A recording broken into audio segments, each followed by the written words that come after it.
Em 1854, o abolicionista Samuel Moore publicou as Memórias de Muhammad Gardo Bakwaquá, ex-escravo libertado nos Estados Unidos da América após 3 anos de trabalhos forçados em Pernambuco e no Rio de Janeiro.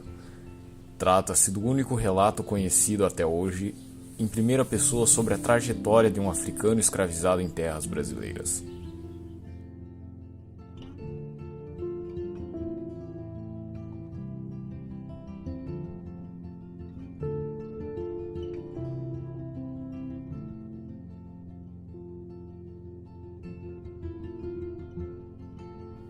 Tudo iniciou-se em Djogou, cidade de Benin que tem origem muçulmana, onde Bakwaquá vivia e compartilhava dos hábitos islâmicos com sua família. Foi convidado a conhecer o monarca de uma cidade próxima à sua, quando foi preso logo após uma falsa festa que tinha sido feita em sua homenagem.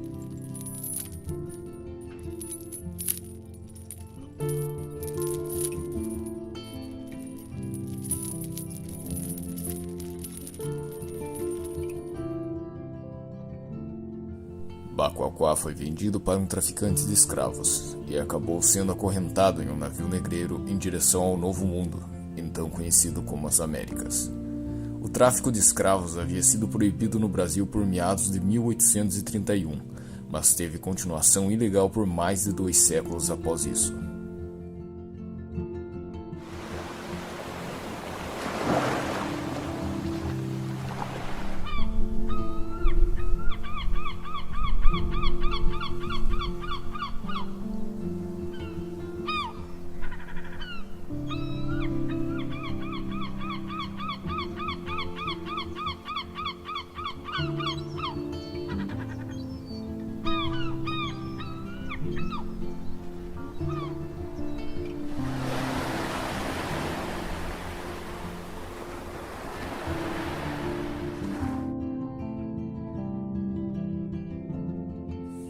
Bakwaquá chegou ao Brasil em 1845, onde desembarcou em Pernambuco num porto clandestino para a entrada de escravos e cativos. Foi comprado por um fazendeiro português e tentou se aproximar do mesmo, sem sucesso. Fizesse o que fizesse, descobri que servia a um tirano e nada parecia satisfazê-lo.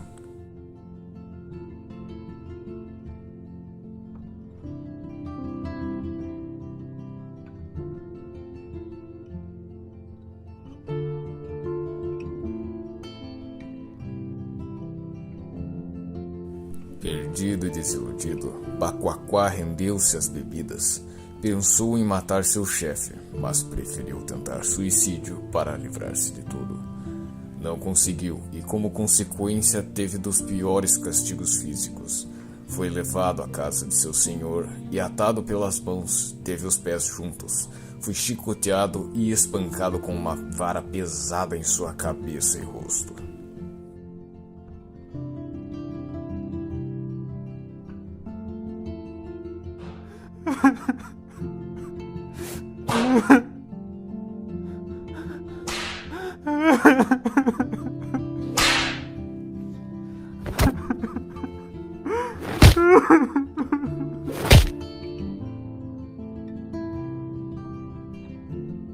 Foi vendido novamente e passou a trabalhar para o capitão Clemento José da Costa, no Rio de Janeiro. Costa levou Bakwaquá em sua tripulação, onde trabalhava com transporte de café para Nova York.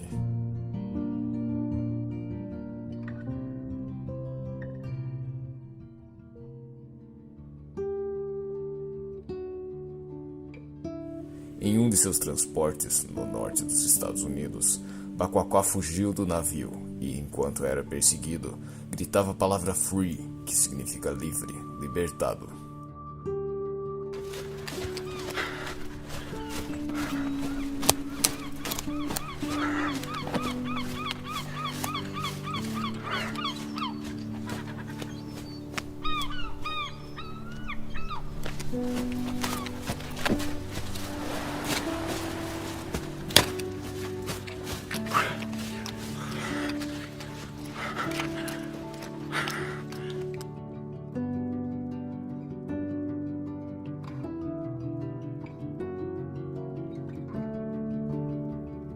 Por mais que ele tivesse sido capturado novamente após o acontecido, o escravo foi solto alguns dias depois pelas autoridades americanas.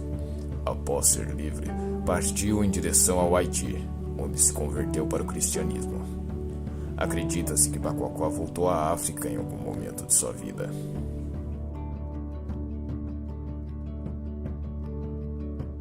Este é um dos únicos relatos conhecidos de um escravo no Brasil. O relato Histórias de Baquaquá tem extrema importância e é fundamental para a história brasileira e devem ser eternamente lembrados.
O trabalho escravo, infelizmente, ainda é uma realidade para muitas pessoas no Brasil e no mundo. De acordo com pesquisas, existem atualmente um número de no mínimo 20 milhões de pessoas escravizadas.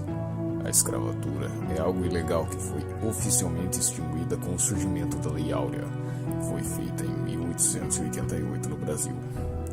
Por mais que exista uma lei a proibi-lo, sempre haverá casos ilegais no qual o escravizado estará se submetendo.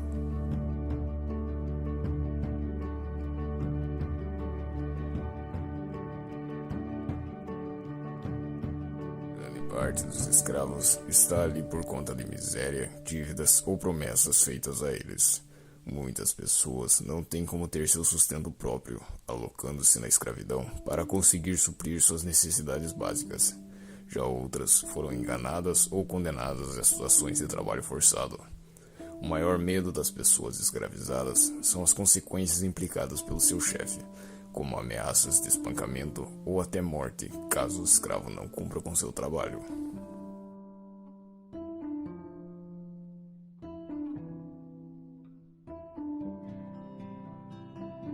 Felizmente, esse crime pode ser combatido com denúncias e fiscalização, juntamente com a ajuda de organizações e ONGs contra o trabalho escravo e a favor dos direitos humanos. Quem atua nessa área é o Ministério Público do Trabalho, Polícia Federal e Civil.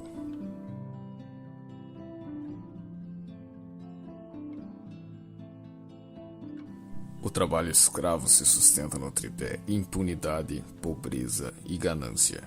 É preciso atuar nesse tripé. Tem que punir quem se utiliza desse crime. Tem que atuar para reduzir a pobreza. Tem que aumentar as oportunidades das pessoas, de forma a garantir que elas possam ter uma vida digna. E tem que continuar tornando o trabalho escravo um mau negócio.